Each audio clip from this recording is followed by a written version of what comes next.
लो ये राजा हमार हल बर मसिया सर्दी जुकाम कबो होई ना खसिया कि तहरा मुंह में धराइला तो छटकता खाला मरत रहे दुनिया यही तो मिलता तहरा यो तो कहता मिलता तहरा यो तो कहता खाला।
को बिठाए हुए हैं, जो मार खा रहा है उसी को आप बिठा रहे हैं। एक थाने में आपके यहाँ बिठाया हो बैठा हुआ है ना, एक दूसरा आपको ये भी मालूम है कि 24 घंटे ज्यादा आप किसी को नहीं बिठा सकते। आपने बिठाया हुआ है दिनेश जायसवाल, ये पूर्व प्रधान है।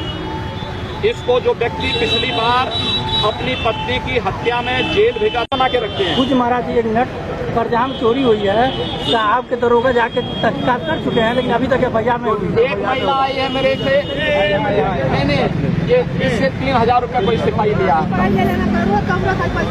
क्या है क्या है क्या है मैं समझ नहीं पा रहा हूँ।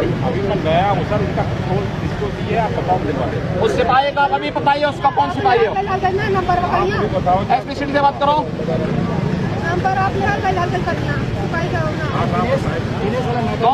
कौन सिपाही पैसा लिया इनसे? वो पैसा वापस करवाइए, नहीं तो एफआईआर दर्ज करवाइए इनकी, उठा के बंद कराइए उसको, जो साले वर्दियों को कलंकित कर रहे हैं। इसे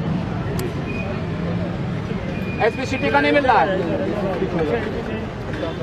अगर पार्टी बनना है तो वर्दी उतारिए। ये पार्टी नहीं है, हम आपके, मैं सबको बोल रहा हूँ। अभी हमारी आपसे मुलाकात, आपका आशीर्वाद अगर पार्टी बनना है तो वर्दी उतारिए, खुले मैदान में आइए, हम लोग उसका वो करेंगे।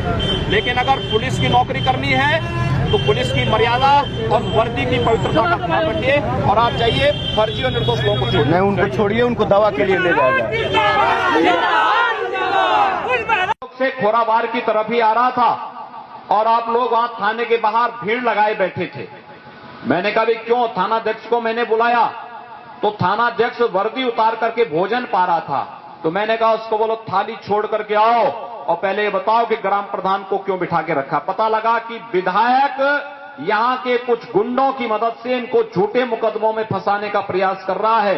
तो मैंने थानाध्यक्ष से कहा, मैंने कहा तुम्हारी वर्दी उतर जाएगी अगर अभी दिनेश जायसवाल छूटे नहीं तो।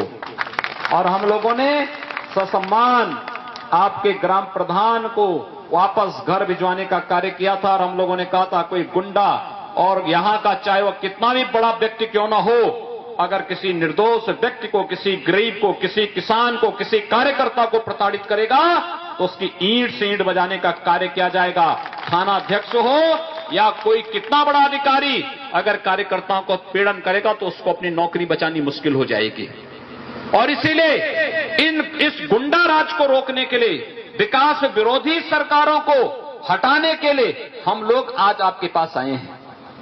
सोचो, चंदा घाट पर पुल, जैसे तरकुलानी पे भारी क्षमता का pumping station Bharatiya Janata party की केंद्र की सरकार बनाने जा रही है, चंदा घाट पर पुल का निर्माण भी हम ही लोग कराएंगे। आप इस बात को निश्चिंत रहिए। पूछे समाजवादी पार्टी के लोगों से, 5 साल तक सरकार थी, क्यों नहीं बना दिया चंदा घाट पर पुल? तमाम पुल स्वीकृत हुए, नाम आए, एक भी बार चंदा घाट का नाम नहीं आया। आप नोट करिए इस चीज को।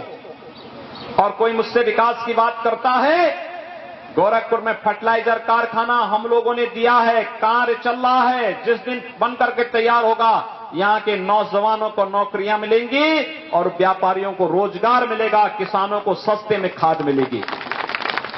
एम्स देश का सबसे बड़ा चिकित्सालय गोरखपुर में हम लोग लेकर के आए हैं और गोरखपुर में एम्स बनेगा। सस्ते में आपका उपचार होगा, दिल्ली और मुंबई नहीं भागना पड़ेगा और आपके दूर दराज के रिश्तेदारों का भी गोरखपुर में ही उपचार हो जाएगा। कौन लेके आया था? हम लेके आए हैं, आपका सांसद लेके आया है और मोदी जी ने दिया है। समाजवादी पार्टी का इसमें कोई योगदान नहीं। आज हम 4 लेन मेरी शक्ल देख रहे हो। नमस्कार, मैं बउआ बोल रहा हूँ, मैथिली ठाकुर मेरे साथ हैं। ये देखते देखते गाना हम लोग गा सकते हैं बउआ की आवाज में? चलिए दीजिए। वो जो आंखों से एक पल ना ओझल हुए, वो जो आंखों से, नमस्कार अंकिल बउआ, एक पल ना, आप भी साथ दीजिए। वो जो आंखों से एक पल ना ओझल हुए, आगे का हो गए देखते देखते, सोचता हूँ कि वो